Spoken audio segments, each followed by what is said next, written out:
Okay, welcome to your back and bicep workout. The first exercise is a wide stance W lift. I was just looking at the printable for this workout, which you can get at the link below.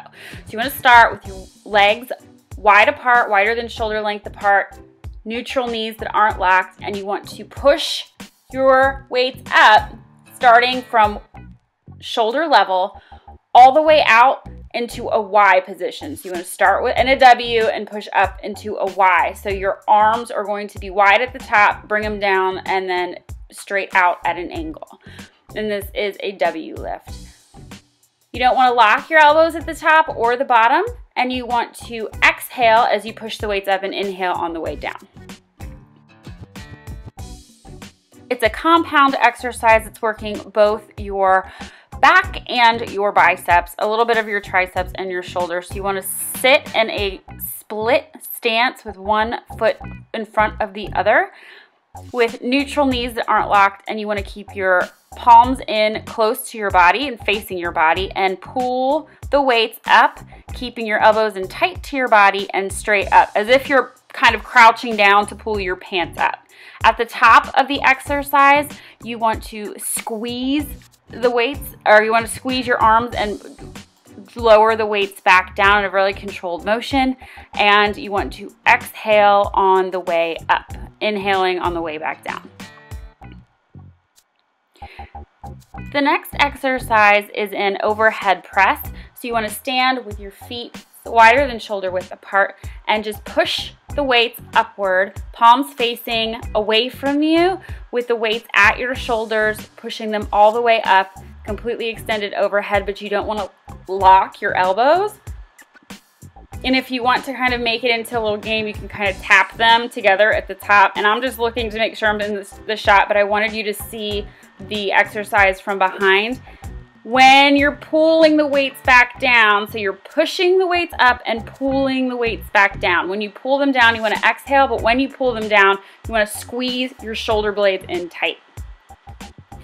I took a little bit of a break just so I could see what I was going to do next. But yeah, you just want to push the weights up, squeeze the weights back down, so you're going to be working on the way up and on the way back using a lot of muscles in your upper body, your traps, your delts, your shoulders, your arms.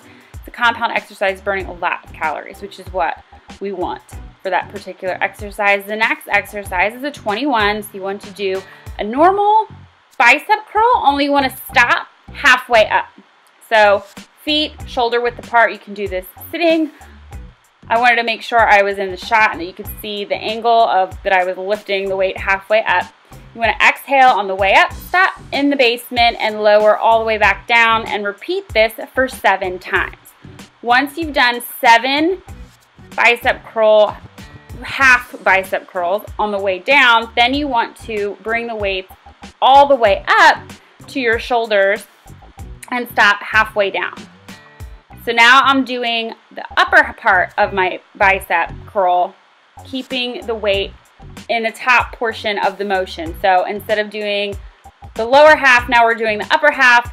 Curl down, stop halfway, and bring it back up. You're going to do this for 7 repetitions as well, and then you're going to do 7 full bicep curls, bringing the weight all the way up to your shoulder and then touching the bottom or the weights to your legs. Controlling the motion, my elbows are loose. My elbows are also in tight to my side, controlling the motion all together. We're not swinging the weight. You want to make sure that you're using all of the muscles in your biceps. The next exercise is a hammer curl. So you want to start in the same position as your bicep curl. And I don't know what I'm doing now, but I'm looking at the camera to make sure, I guess you can see me or that my battery's not dying. But you want to make sure that you bring the weight straight up with your palms facing into your body. So this time, instead of your palms facing up, your palms are facing into your body, and you're lifting the weight from the bottom all the way up to your shoulder and lowering it back down. You can do both arms at a time, or you can alternate them and switch sides the way I was doing before, and that's your hammer curl.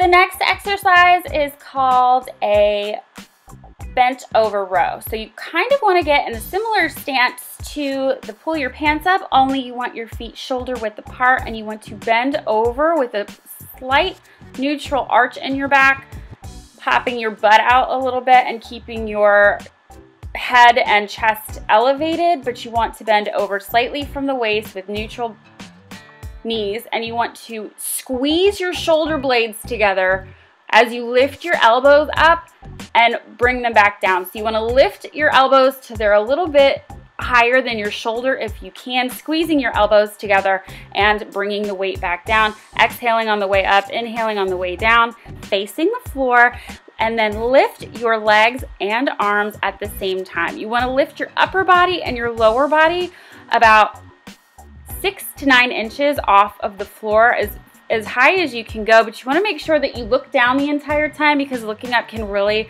strain your neck, and we don't want to do that. So this is targeting the lower back, and it's also engaging the back of the legs, the hamstrings, and the glutes.